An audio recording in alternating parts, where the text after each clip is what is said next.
जब रशिया की सेना यूक्रेन में एंट्री की थी और जब ऑपरेशन चल रहा था तो ये हो रहा था कि कल सुबह जो है जो यूक्रेन सरेंडर कर देगा। युद्ध रातों रात नहीं जीते जाते। पुतिन को यूक्रेन आखिर चाहिए क्यों? रशियन पीपुल को चाहिए क्या? रशियन पीपुल को चाहिए एक चीज, वो है दुनिया में अपनी बादशाहत को कायम रखना। इस युद्ध का भारत पर अभी तक क्या असर पड़ा है? युद्ध का प्रभाव उस हर व्यक्ति की उस हर थाली पर है। 24 फरवरी 2022 ये वही तारीख है जिस दिन पुतिन ने एक ऐसा ऐलान किया जिसके बाद दुनिया हैरान रह गई।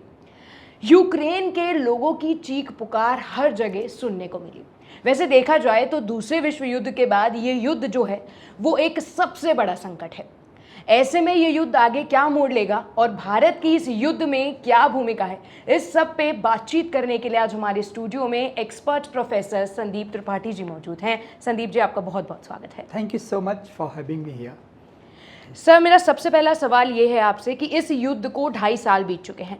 2.5 साल बाद आप इस युद्ध को कैसे देखते हैं? देखिए, ये सवाल वैसे ही है कि जैसे जब युद्ध शुरुआत हुई थी तो डिप्लोमेटिक कम्युनिटीज़ में एक चर्चा थी कि इस युद्ध की जो समय सीमा है महज 1 सप्ताह है, मैक्सिमम 15 दिन चल सकता है। और जब रशिया की सेना यूक्रेन में एंट्री की थी और जब ऑपरेशन चल रहा था तो ये हो रहा था कि कल सुबह जो है जो यूक्रेन सरेंडर कर देगा। ये वैसे ही था जैसे कि वियतनाम वॉर जब स्टार्ट हुआ था तो अमेरिका को मुंह की खानी पड़ी और वियतनाम ने साबित किया कि युद्ध की जो सीमा होती है रातों रात नहीं होती है, युद्ध रातों रात नहीं जीते जाते हैं। और इतिहास फिर यही दोहराया कि युद्ध रातों रात नहीं जीते जाते। इसका जीता जागता प्रमाण है कि 2.5 वर्ष हो गए हैं और 2.5 वर्ष में आज दोनों, चाहे रशिया हो या यूक्रेन हो, अंतिम सांसें ले रहे हैं हर तरह से। और इसमें जो इस युद्ध के लिए जो सबसे बड़ा सवाल माना जाता है मेरे हिसाब से वो ये है कि पुतिन को यूक्रेन आखिर चाहिए क्यों? आपको क्या लगता है? देखिए, ये इस सवाल का जवाब थोड़ा सा मुझे समझ दीजिएगा, मैं डिकोड करना चाहूँगा क्योंकि ये बड़ा सवाल है। आखिर एक ऐसा व्यक्ति पुतिन जिसकी हम चर्चा करते हैं वो वही व्यक्ति है जिन्होंने 2005 में ये कहा था कि disintegration of the Soviet union was a geopolitical catastrophe. That means ये एक बहुत बड़ी एक ऐतिहासिक घटना थी, ऐसी घटना थी कि और ये जो स्टेटमेंट आया तो इसके पीछे जो लॉजिक ये था कि Putin wanted to restore the imperial identity of Soviet Union. That means एक वो कंट्री जिसका अपना वर्चस्व रहा दुनिया में शासन करने का और एक सत्ता के चरम पर पहुंचने का। हमने 1940 और 50 के दौर में देखा सोवियत यूनियन को। और स्पेशल मैं पुतिन की यदि बात करूं, ये वो इंसान है पुतिन जो 1980 और 90 में रूस को, सोवियत यूनियन को टूटते हुए देखे थे। उनका बचपना जो था वो लेनिनग्राड में हुआ था और उनके जो फैमिली थी वो द्वितीय विश्व युद्ध में लड़ी थी। तो उनका बचपना एक सोवियत यूनियन के चरमोत्कर्ष को देखा और जब वो जॉब में आते हैं, सर्विस में आते हैं तो सोवियत यूनियन को टूटते हुए देखा। तो ये जो दर्द है पुतिन का, वो ये दर्द ये था कि जब 2000 में उनको सत्ता मिलती है तो उनका पहला लक्ष्य ये होता है कि रूस को चाहिए क्या, रशियन पीपुल को चाहिए क्या? रशियन पीपुल को चाहिए एक चीज, वो है दुनिया में अपनी बादशाहत को कायम रखना। और वो बादशाहत को कायम रखने के लिए पुतिन एक फिलॉसफी को जो है लॉन्च करते हैं। वो फिलॉसफी 2005 में बता दूं मैं, जो 4 वर्ष का समय था 2000 से 2004 तक। अच्छा। यहाँ पुतिन रूस को रिस्टोर करते हैं इकोनॉमिकली और इन 4 वर्षों पर जो आज आर्क राइवल है अमेरिका, उसके साथ खड़े होते हैं। बुश और पुतिन साथ मिलकर ये कहते हैं कि हम आतंकवाद के खिलाफ लड़ाई लड़ेंगे। लेकिन 4 वर्षों में जैसे रशिया की इकोनॉमी रिस्टोर होने लगती है, ऑक्सीजन मिलने लगती है, वेंटिलेटर से वापस आने लगते हैं पुतिन, तो पुतिन 2005 में कहते हैं कि ये जो collapse of the Soviet union था, ये जियोपॉलिटिकल कैटास्ट्रॉफी थी। इसका मतलब ये हुआ कि पुतिन चाहते, पुतिन के अंदर जो एक वेदना थी, एक जो दर्द था कि रशिया को फिर से इंपीरियल रशिया के रूप में देखना चाहते थे, सुपर पावर के रूप में देखना चाहते थे। वो ये मैसेज अमेरिका को दिए कि जिस शक्ति ने रूस को खंड खंड किया वही रूस फिर से पुनः स्थिति में आना चाहता है। और यही कारण है कि जब 2022 में, ये 22 नहीं था, 2014 भी था, हमने क्रीमिया को देखा और यूक्रेन एक सिंबॉलिक था। क्यों? इसके पहले मैं आपको 2008 में बताना चाहता हूं कि 2005 में स्टेटमेंट आता है कैटास्ट्रॉफी का। 2007 में पुतिन म्यूनिक कॉन्फ्रेंस में कहते हैं कि अब ये वक्त आ गया है कि फिर से रीऑर्डर किया जाए ग्लोबल ऑर्डर को। ये क्या था? ये मैसेज था अमेरिका को।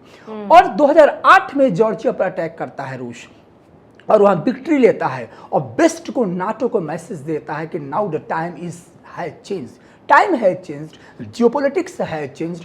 अब वो रूस 1995 का येल्त्सिन का रूस नहीं है, ये पुतिन का रूस है। और 2013 तक आते आते 14 में जब क्रीमिया का एनेक्सेशन होता है तो पूरा का पूरा जो वेस्ट में खलबली मच जाती है कि आखिर पुतिन करने क्या जा रहे हैं। और 2022 का जो था, 22 में यूक्रेन बार बार कर रहा था कि मैं EU का मेंबरशिप बनना चाहता हूं। तो फिर पुतिन, मैं आपको बताया, जो वेदना 1980-90 से चली आ रही थी, जिस व्यक्ति ने इंपीरियल रशिया को टूटते देखा, वो 2022 फरवरी का दिन था जिसे आपने कहा। और उसी दिन पुतिन अटैक कर देते हैं। ये ग्रेटर रशिया बनाने का पुतिन का संकल्प था और आज भले ही वो नहीं पूरा हो पाया, लेकिन मुझे लगता है कि संघर्ष जारी है उसी को पाने के लिए।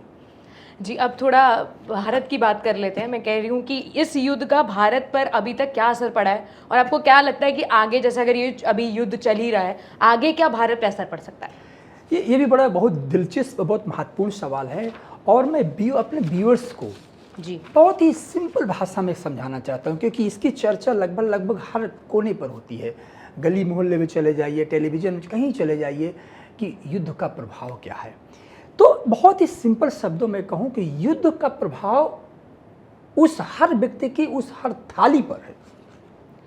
हमें लगता है कि ये युद्ध रूस और यूक्रेन के बीच में हो रहा है, लेकिन भारत के 140 करोड़ की जनता के हर व्यक्ति पर इसका प्रभाव। आप पूछेंगे आपकी कैसे, वो इस तरीके से मैं छोटे से एग्जांपल देता हूँ। भारत जो है यूक्रेन से सनफ्लावर ऑयल को इंपोर्ट करता है। आप समझिए, बीट जो एक्सपोर्ट है वो, यूक्रेन है जो वो गेहूं का कटोरा कहा जाता है, ठीक है ना।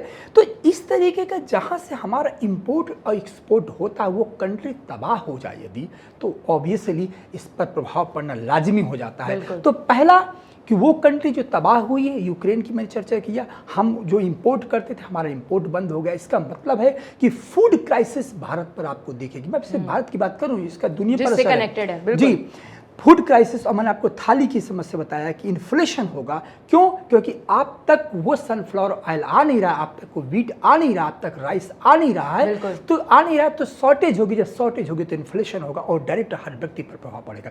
तो ये प्रभाव भारत तक इस तरह। दूसरा प्रभाव मैं आपको बता दूं, रशिया की तरफ से क्या हुआ। हम जानते हैं कि India has been very traditional buyer of Russian arms, और दुनिया में सबसे ज़्यादा जो आर्म्स जो इंपोर्ट करता है वो भारत है, और उसमें भी रशिया सबसे ज़्यादा एक्सपोर्ट करता है भारत को। आज की सिचुएशन ये है, मैं आपको सिपरी की रिपोर्ट बताता हूँ कि 36% 1964 के बाद अब तक पहला ऐसा फिगर है कि भारत सिर्फ 36% जो है आर्म्स इंपोर्ट कर रहा है इस समय रूस से, जबकि हमेशा एक फिगर होता था 40, 45, 50 तक जाता था। लेकिन पहले ऐसा क्यों हुआ? क्योंकि रूस वो कंट्री ऑलरेडी युद्ध में संलिप्त है, जो कंट्री हमें आर्म्स को एक्सपोर्ट करता था। तो यानी कि एक तरफ हम सनफ्लावर की तरफ, ऑयल की तरफ से गए, व्हीट की तरफ से गए, और एक तरफ हम डिफेंस की तरफ से गए, भोजन हो गया एक तरफ। यस। तो जहां पर भारत की सुरक्षा का सवाल है, क्योंकि जब आप सिक्योरिटी की बात करते हो तो आपके पास डिफेंस होना चाहिए, और डिफेंस में हमारा जो मैं बताया कि दुनिया में किसी देश की इतनी डिपेंडेंस नहीं जितनी भारत की है। और जब आप मेक इन इंडिया की बात करते हैं, जब आप डोमेस्टिक मैन्युफैक्चरिंग की बात करती हैं, तो रातों रात डोमेस्टिक मैन्युफैक्चरिंग नहीं होता है। अब भारत ने क्या किया, अपनी डिपेंडेंसी को कम किया, और ये मजबूरी थी, क्योंकि रूस ने सिग्नल दिया भारत को, देखिए हमारे पास सब क्या है, हमारे पास साजो सामान नहीं है आपको देने के लिए, हम खुद युद्ध लड़ रहे हैं, अपनी अस्मिता की लड़ाई लड़ रहे हैं, आप अपनी रक्षा कीजिए। अब भारत अपनी रक्षा कैसे करे जब भारत के ऊपर चाइना खड़ा है, इधर पाकिस्तान खड़ा है। तो ये जो वॉर है, ये युद्ध का प्रभाव दो तरीके से मैंने बताया, यूक्रेन की तरफ से भी है और रूस की तरफ से, और सबसे बड़ा मैंने आपको बताया फूड क्राइसिस, फ्यूल क्राइसिस और डिफेंस का सिक्योरिटी का क्राइसिस।